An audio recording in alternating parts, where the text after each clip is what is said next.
The Crystal Ball. Once upon a time, there was a sorceress who had 3 sons, and they loved each other dearly. But the old woman did not trust them, and thought they wanted to steal her power.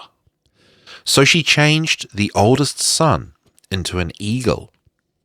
He had to make his home in the mountain cliffs, and sometimes he could be seen gliding up and down in the sky and making circles.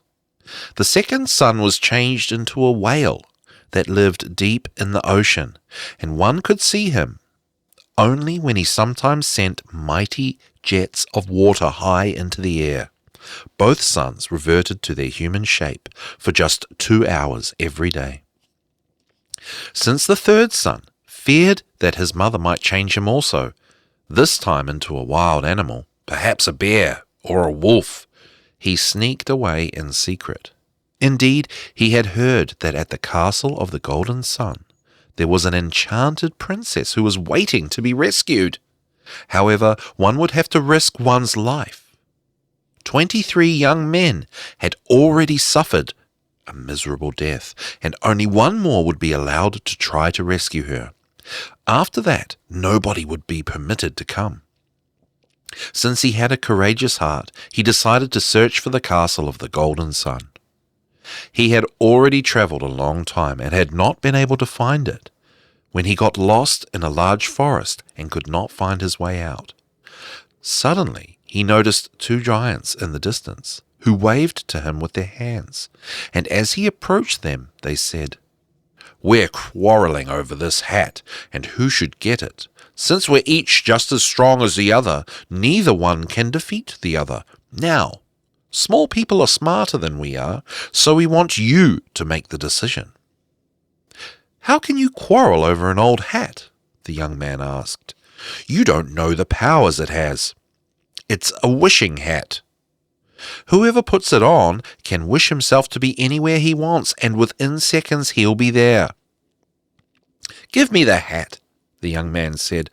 "I'll go off some distance from here, and when I call you, run to me, and whoever wins the race will get the hat." He put the hat on his head and went off. However, he thought about the king's daughter, forgot the giants, and kept going. Once he sighed with all his heart and cried out, "Oh, if only I were at the castle of the Golden Sun!" And no sooner had he uttered these words than he was standing on top of a high mountain in front of the castle gate.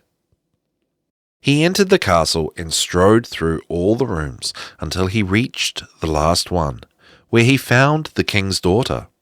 However, he was horrified when he saw her. Her face was ash, grey, and full of wrinkles, and she had dreary eyes and red hair. "Are you the king's daughter, whose beauty is praised by the entire world?" he exclaimed. "Ah," she replied, "this is not my real condition. Human eyes can see me only in this ugly form. But look into this mirror, so you'll know what I look like. The mirror can't be fooled, and it will show you my image as it truly is." She handed him the mirror, and he saw the reflection of the most beautiful maiden in the world, and he saw tears rolling down her cheeks out of sadness. Then he said, "How can you be saved?" "I'm afraid of nothing."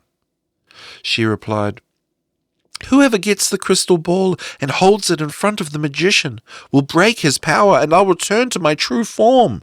But," she added, "many a man has gone to his death because of this, and you, my young thing, I'd feel sorry if you'd placed yourself in such great danger." "Nothing can stop me," he said. "But tell me what I must do."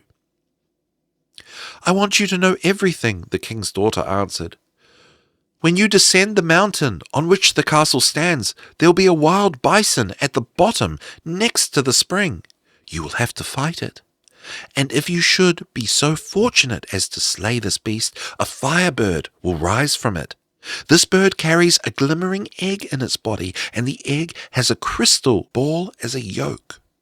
However, the bird will not let go of the egg unless it is forced to, and if the egg falls onto the earth, it will set everything on fire and destroy everything near it. The egg itself will melt along with the crystal ball, and all your efforts will have been in vain." The young man descended the mountain and reached the spring, where the bison snorted and roared at him. After a long battle, the young man pierced the bison's body with his sword, and the beast sank to the ground. The firebird immediately rose from the bison and tried to fly away, but the eagle, the brother of the young man, who flew through the clouds, dived after the bird and chased it toward the ocean.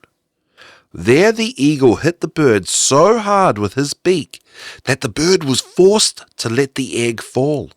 However, it did not fall into the ocean, but on top of a fisherman's hut standing on the shore, and the hut began to smoke right away and was about to burst into flames.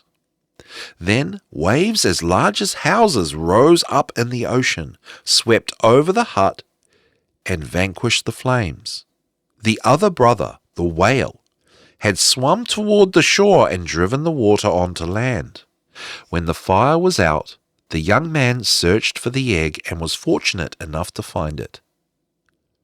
It had not melted yet, but the shell had cracked open due to the sudden cooling from the water, and he could take out the crystal ball, which was undamaged.